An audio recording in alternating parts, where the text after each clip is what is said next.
The appeal of shipping container homes is understandable. They promise faster construction, impressive durability, and a much lower price tag. But do those claims really hold up?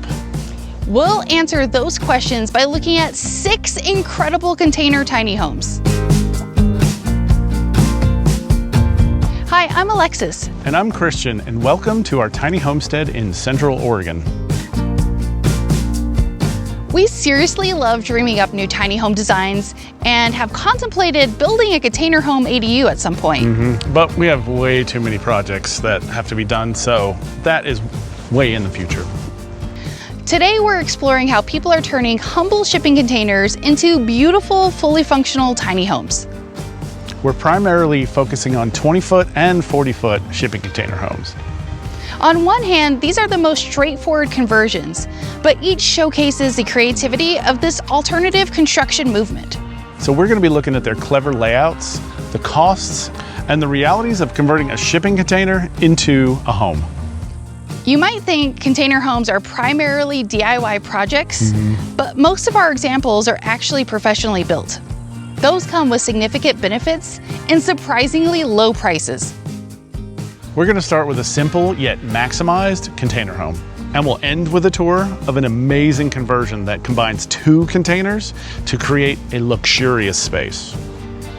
If you love seeing creative tiny living spaces like these, make sure to subscribe and hit that notification bell so you never miss a tour. Now let's get to our first container home. Okay, cool. First up, we have Dan's DIY shipping container tiny house. He's an architect and he designed the house for himself, his wife, and their 2 pets. He made sure not to sacrifice on comfort while optimizing function. So the container that we built the home out of is a used 40-foot long high cube container, which means it's 9.5 feet tall. We chose a taller container so that we could get a good ceiling height inside. We also went with a used container, meaning this one has made many trips around the world since it was built in 2006 versus a new container. We liked the patina of these used containers. You get to see some of the rust, some of the scratches, the dings, stickers. So it was really important to us also to pick out a nice looking used container. So let me show you how we modified it as we walk around the house. So the container, obviously it came intact, no openings when we bought it. I ended up having the supplier put in 4 openings for us. This is something that some people choose to do on their own, but in my experience, it was something that I didn't really want to mess with. So the biggest modification we made was this large opening here for the front door. What you're looking at is a 12-foot wide by 8-foot tall door. We wanted to extend the space by bringing the outside space inside. That's also the reason we went with building this large deck. So going around the side of the container here, this is the existing opening that the container had. The doors still operate on it. And this was something that we thought we might use for creating shade inside, although we don't really open these and close them all that much. On this side again, I wanted to incorporate a large glass with operable windows at the bottom. So you do get a nice view from inside looking out this way towards the river here. I did have to frame some of the wall on this side to get this window to fit, but otherwise the opening is unmodified on this side. And then the foundation here, because this isn't a mobile home park, I couldn't have a permanent foundation. So what you're looking at is actually some railroad ties on top of some gravel to help that drainage.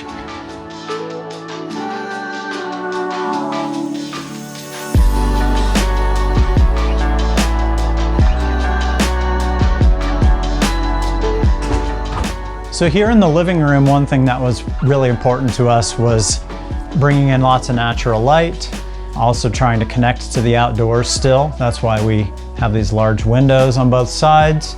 Another design consideration was working with a nice warm colored plywood to kind of help bring in some of that light as well.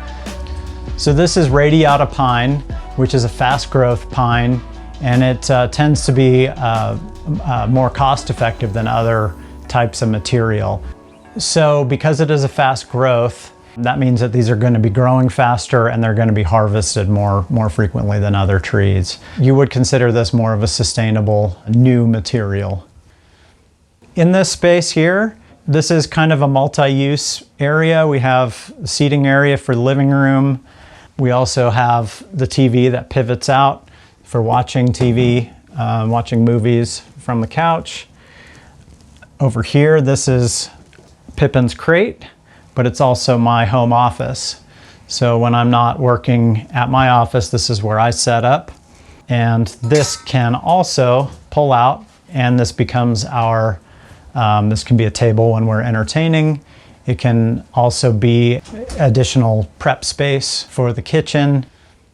That was one thing that has been an important consideration as we've been selecting furniture, is we want to make sure everything that we pick out has multi-use. Sometimes when we're in the living room and my wife and I are enjoying coffee, we'll set up our ottoman to work as a table here like this. Or if we're sitting back enjoying movies, we can take this off, kick our feet up. Very comfortable. Pretty functional little kitchen here, but it serves our needs. We got a pantry up here, chocked full of all the goodies.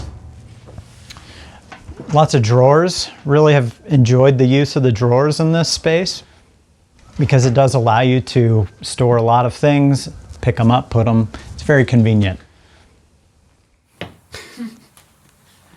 Went with a 2-burner gas cooktop, no oven. We do have a microwave and convection oven combo unit here, so we're able to do a fair amount of baking and cooking with it. We've done a few casseroles and things, and it definitely fills the void of not having a full oven.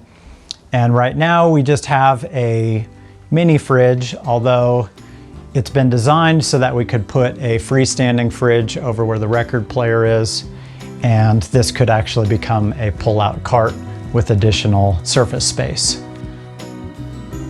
And then back this way is the bathroom.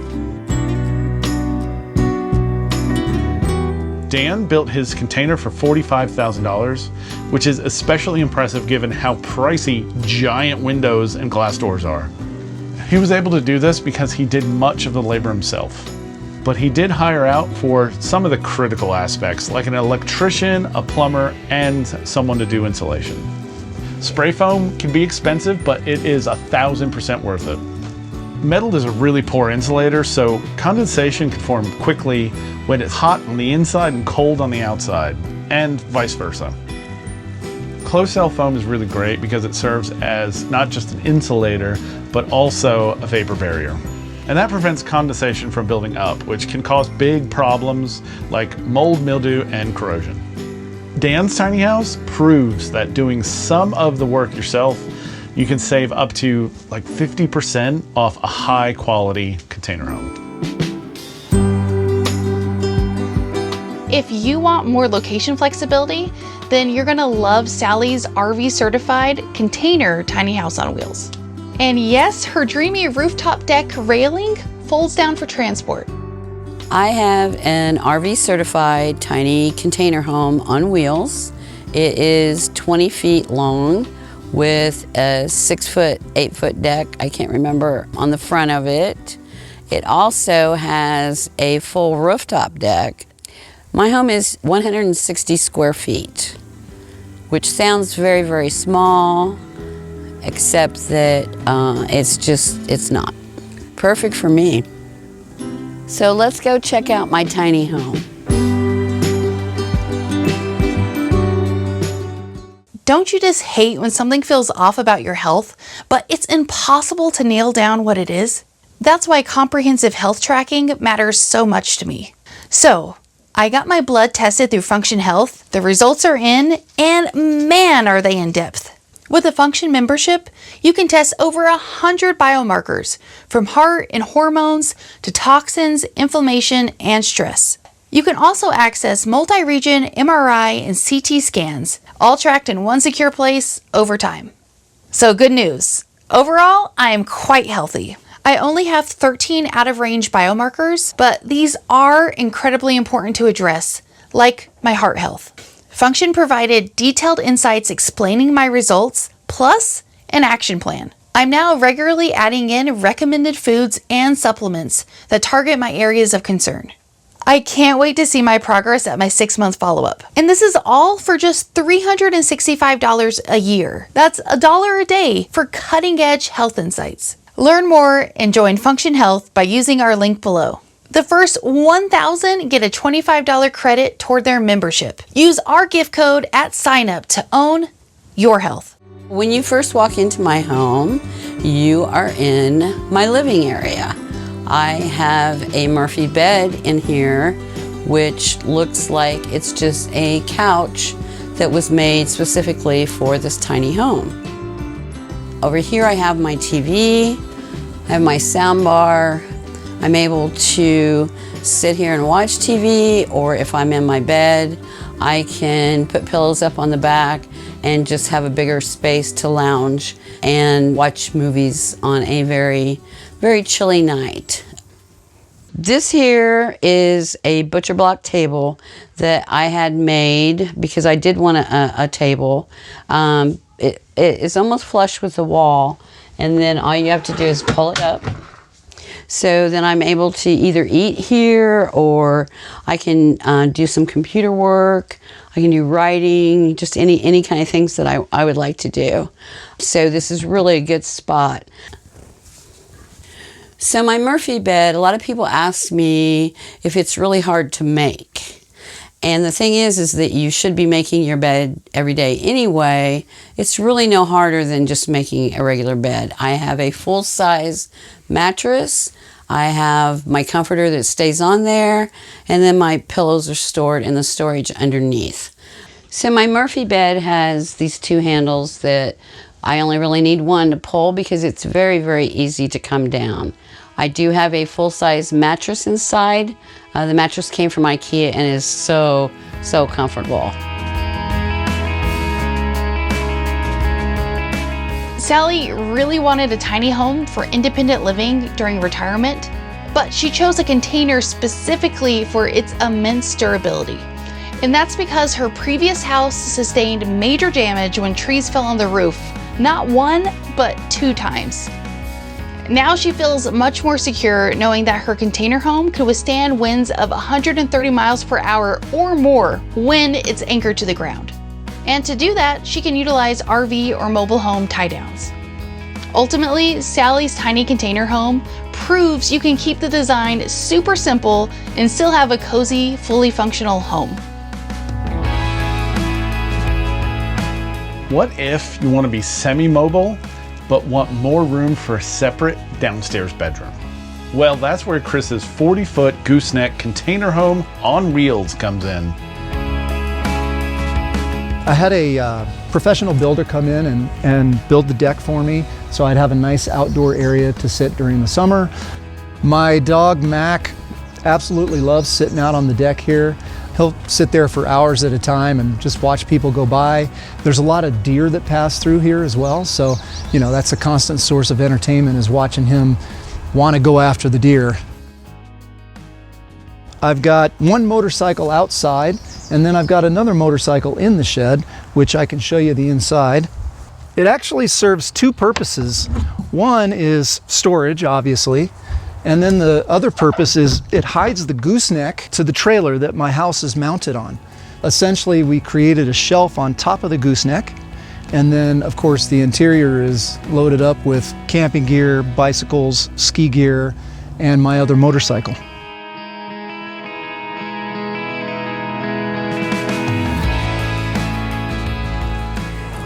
Welcome to my 40-foot container home. It's about 320 square feet from the inside. When I first looked at this house, I immediately liked it. I really enjoy the dark metal framing that they put with the black countertops. I felt like it was very spacious. You've got the beams on the ceiling, which is really nice. It just feels very homey. I feel comfortable here. When you walk in the front door, you're kind of in between the living room and the kitchen area.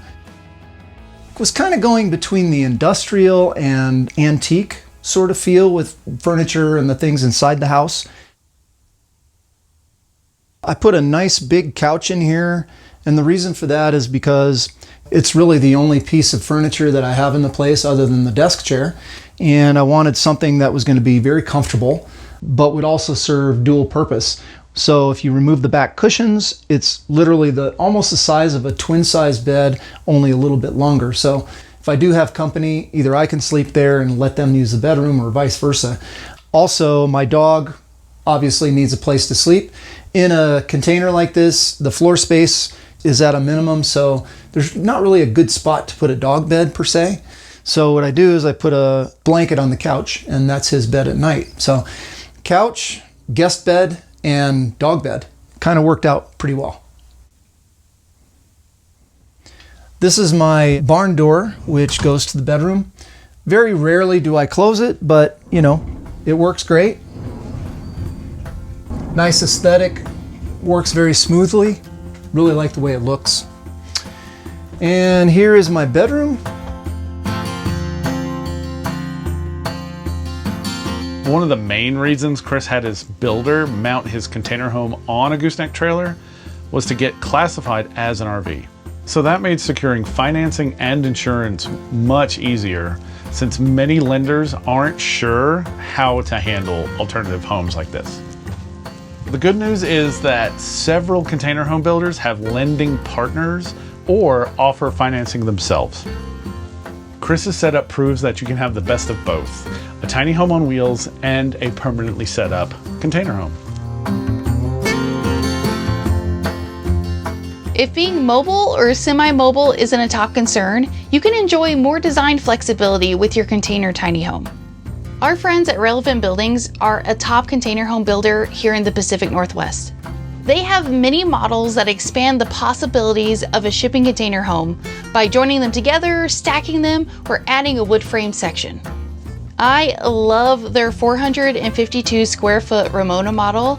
It really lives large thanks to its 12-foot width, and that's 4 feet wider than a standard container. What you see is that we cut out basically the entire wall of the container, and we extended the floor out so that we could frame with wood frame, standard construction, 2x6 walls, a bump out along the entire face of it. You'll see a bit later what it looks like on the inside, but it gives it a real good open space. Once it's moved to the job site, which it can move in that exact configuration, then the roof has to be added for it. It's waterproof when it's in transit, it's waterproof when it sits on the site. When you put the roof on it, it's kind of a roof over a roof, and suspenders and belts. The thing that I like about this the best is the space that I just feel in here. And typically we will always look for a place to gather as a family. We had a lot of fun with this and installing this small kitchen that you'll see in a minute. It's got some retro appliances. In this model, we're pretty proud of the stuff we build in the kitchen, just some shelving that's made in our metal shop. So this is again, it's an 8-foot container with about a 4-foot extension on the side of it that is steel floor welded to the existing container.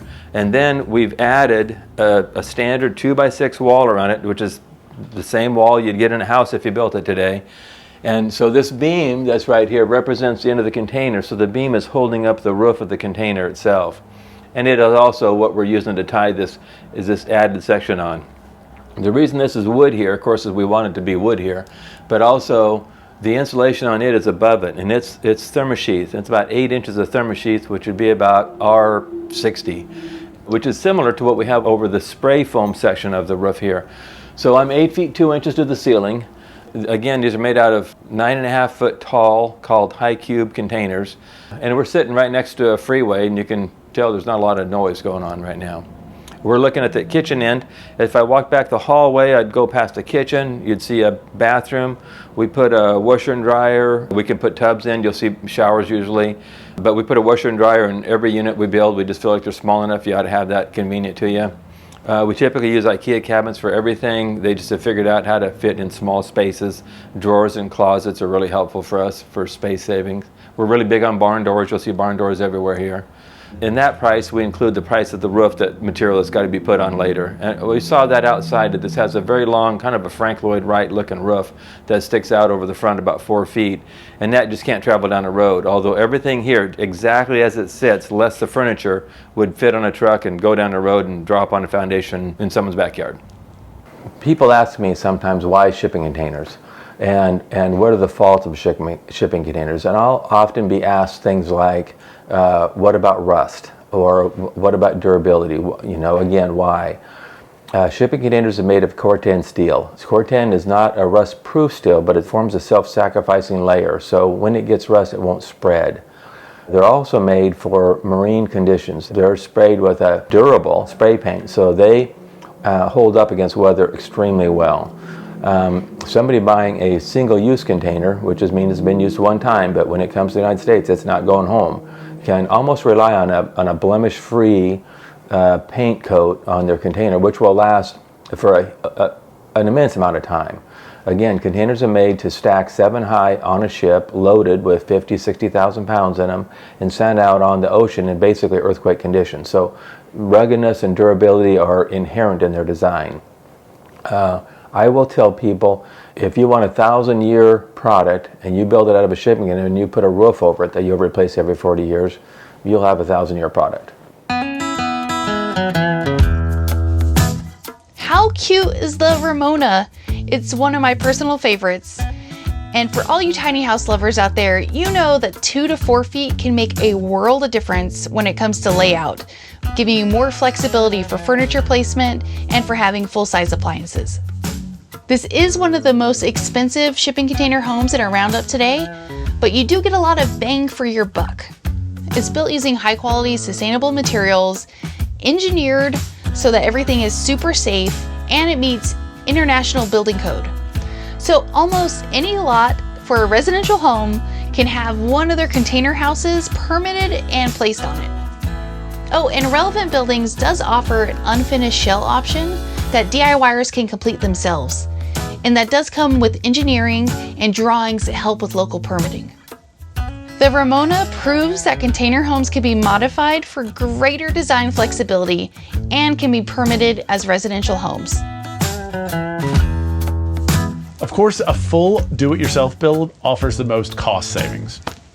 Now, Matt and Peyton, they work together to build a creative, ultra-budget-friendly container home. Oh, and fun fact, their full tour is one of our most watched episodes of all time.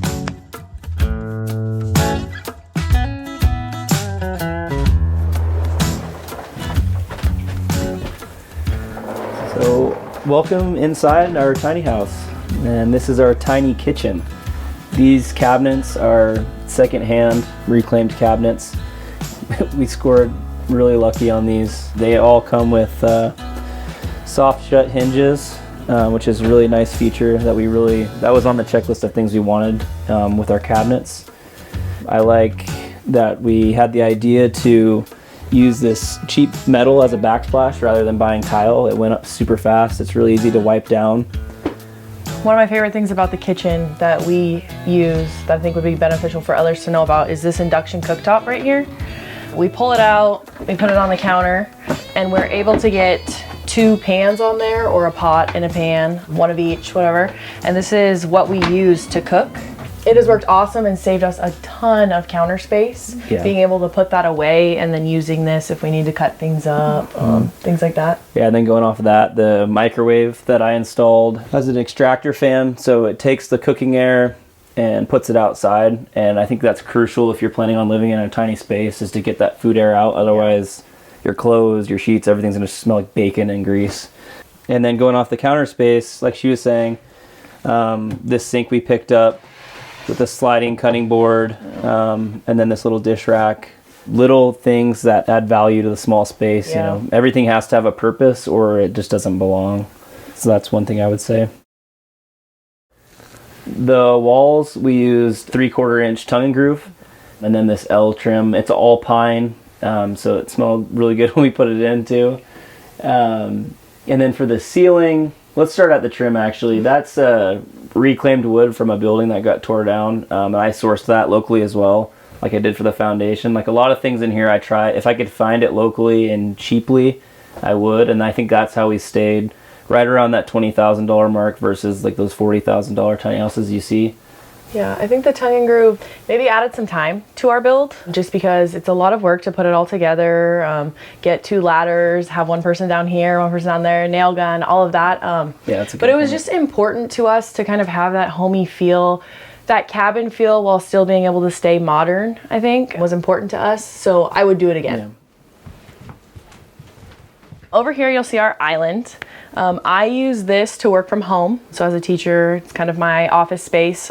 And then you will notice this tin that we have on the side here. I didn't want to do sheetrock. It sounded boring to me. And I didn't feel like trying to paint it. We already had the flooring in. I didn't want to deal with taping things off and all of that. So I went with this company, American Tin Ceilings. So this is actually meant for a ceiling, but we used it here. It went on easy. They fit together kind of like puzzle pieces, and they had some nice trim already made. So I think it's a nice accent, kind of a little pop in our house, and I would do it again. Yeah, I really think like when you first walk in here, this is the first thing that people look at. It really catches your eye. And it ties in all the other like stainless steel deals in the house, like the fridge, the stove. It turned out really nice. That was all Peyton's idea. I didn't realize the vision she had at first, and I was really, really proud of the way it turned out. So yeah, and then our countertops, I would say we saved money here as well. We wanted kind of like a marble granite look, but didn't want to pay for it.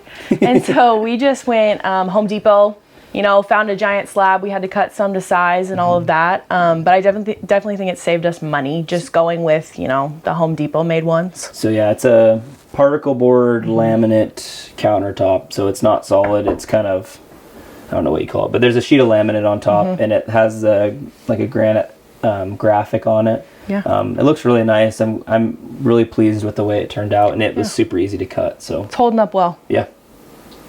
And then underneath our island, we have our washer and dryer. So we went with like the smaller, more compact washer and dryer. We debated on them versus the combo washer dryer. We ended up going with these. We just felt like kind of after assessing the situation, they were gonna work better. I didn't want to downsize my washer load to half to put it in the dryer. They've worked great. So great. For just 2 people living here, I only do laundry about once a week. It's worked great. We do, you know, about an hour on the wash, hour on the dry, pretty easy. Yeah, and then we added these bar stools next to them. We use it as our eating area as well. Kind of a way to get a kitchen table in a tiny home without actually having to put the kitchen table in a tiny home. That's it. Then touching on that, it's like finding multiple uses for one thing in the same space. So like we fold clothes there, we eat there, it houses the washer and dryer, and you work from there. That's your office. So it's like this multifunctional area. Yeah. So that's important, definitely.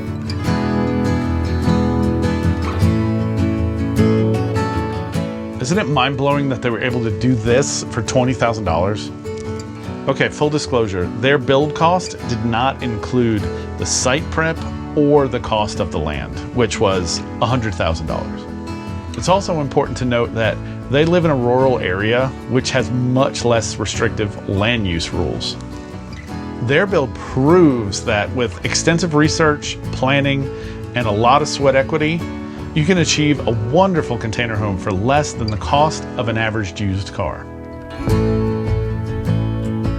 Everyone loves homes made from multiple containers because there's something just so charming about them. Bob and his wife have a permanent backyard cottage that's made from 2 containers that are connected by what they call a bridge, and that's built on site. It creates an ultra spacious layout with 2 bedrooms. But to be fair, it's 586 square feet, so it's definitely more of a small home than a tiny one if we're getting technical. With the container home, there's really 3 parts to the container home. There's 2 containers, which are 20 feet in length, and then there's a middle component, which is a build-out, stick frame build-out that connects to the containers. So on the first part, you'll see a container, which includes a master bedroom, and also living space. And it was fully built out by the time it was delivered, meaning the closets and everything were fully built out. And then on the opposite side, there's another 20-foot container matching the first one. And that one was fully built out with the entire kitchen and also the bathroom, washer, dryer, shower, sink, cabinetry, fully built out by the time it was completed. And then the middle piece was constructed here by Allen & Allen Construction, which is a local general contractor builder that we hired separately and connected with the container home folks, for which they worked closely together through the process. Additional components that I would highlight is the foundation. We could have technically put this thing on a slab, or we could have had an underground foundation. We chose to do an underground foundation because if you'll look over on the left side, you'll see that we had all the connectivity, which is the same line connectivity that we have to our main house that's on the same piece of property. So we connected the gas, water, etc. on this side, and we just tied it right in.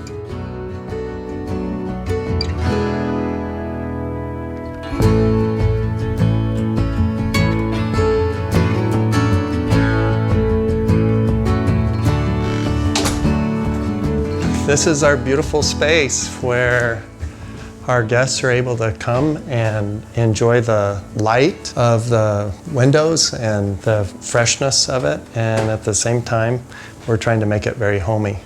So this is our living room, and as I mentioned earlier, this is an extension of really one of the container homes. It's a 20-foot in length container and 8 feet in width. And so right here is the 8-foot spot of living space. And then we have another 10 feet of build-out space, and then another 8 feet of container space. We just left an open concept so that we could all enjoy not only visiting with one another, but the open space to make it a larger room. I would just point out a couple of features about our open living space that make a significant difference to us and our guests. And that is, right up here we have a fan. So if you were to do a tiny home, I strongly encourage that you include a fan because it circulates the air. And especially with container homes, they're so dang efficient. And what Relevant Homes designed, which we weren't aware of in the beginning, is a little press button here, which will also circulate outside air into the container home. So the combination between it and the fan, and then you add that additional component of an air conditioner, and it is first rate. It's awesome living. I'd also just like to point out the loft.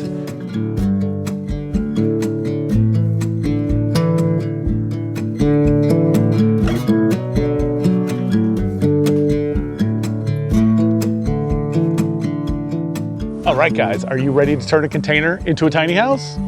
I am. But first things first, let's talk about costs to get started with the DIY build. Then we'll look at the price of professionally built models. So if you want to build a container home yourself, you're going to need to source a shipping container from a dealer. The cost is always going to vary based on the container's condition, local availability, and any modifications. Many suppliers will offer custom fabrication, like for door and window openings. Others will even do insulation. In 2026, the average cost of a used shipping container, a standard 20 or 40 size, is going to be somewhere between $1,500 and $5,000. In general, used shipping containers are typically 30 to 50% cheaper than new ones. They will show cosmetic wear like dents or have surface rust, but they do remain structurally sound. However, it's super important to look into the specifics of the condition and what that container transported. Which you can actually find out by the number on the side of the container. We got our container from Seattle. You can go to the port yourself and bargain with them, but we found it was easier to go through a dealer. So this is somebody that buys multiple containers a week and then sells them to customers. So we got ours at a pretty good deal. You can usually find them brand new or used. We decided to go with the used one. So it's got dings and dents all over it, and usually that means lots of rust because they spend most of their life on ships. So When we first got our container, it was kind of a red color and lots of rust around. So we used a rust converter to paint over the top. And then we also used a wire wheel to kind of go and buff out those rust spots. And then we followed that up with paint and primer. And that was a fun experience. So a lot of hours that people don't realize that go into these container homes is just the prep work initially when it comes on site with rust and dents and dealing with delivery. Every container comes with a nameplate, and like I said, we got our container used, so it was very important to both of us to look up the serial number to see exactly what was shipped inside this container. And basically we wanted to avoid any kind of chemical shipping and things of that nature. So this particular container, like I said, it came out of Port of Seattle, but it was shipping mainly water and dry goods. The average cost of a new shipping container in 2026 is somewhere between $3,500 and $8,500. So new actually means one-trip containers that have only made one cargo trip, and so when they arrive, they're going to be in near pristine condition. But of course, the most inexpensive tiny container home is made from one container. That makes sense. And who doesn't love a dreamy stacked container home? I know I do. But you probably guessed it, to make that happen, your construction costs will skyrocket. Because you'll have to hire things like a crane operator to pick up the container, to stack them, and a structural engineer to make sure everything's safe. Yeah, that's incredibly important. Yeah. You can't just be sticking containers home and being like, it's good. Yeah. There's a right way and there's a wrong way. Definitely a wrong way. You might be surprised to learn that many professionally built 40-foot container homes cost much less than comparable size stick-built tiny houses on wheels. Yeah, which seems crazy. Yeah, it does. And just remember, either way you go, a tiny house or a shipping container, they have to be delivered. And for my research, I found that the costs are actually pretty similar, which was surprising. So unless you choose a container home on wheels, you're gonna need to provide your own land. And with that comes additional expenses, of course, like site and foundation prep. You'll also need to look into local building codes and zoning regulations. Unrestricted rural land is probably your easiest option. Absolutely. Otherwise, it's probably worth investing in engineered plans for a DIY build, or go with a professional builder who can deliver a code-compliant home. If you do want to build it yourself, the good news is there are pro builders who offer DIY build consultations to help you navigate container home construction. So as you've seen, shipping containers can be turned into versatile, extra durable, and creative homes. Whether you choose a prefab model or go the DIY route, this is an alternative housing option worth considering. So, which container home would you live in? Let us know in the comments below. And watch this tour of Teresa and Mike's small seaside container home made from two 24-foot and two 40-foot shipping containers. For them, it's perfect for enjoying the simple life during retirement with room to host kids and grandkids.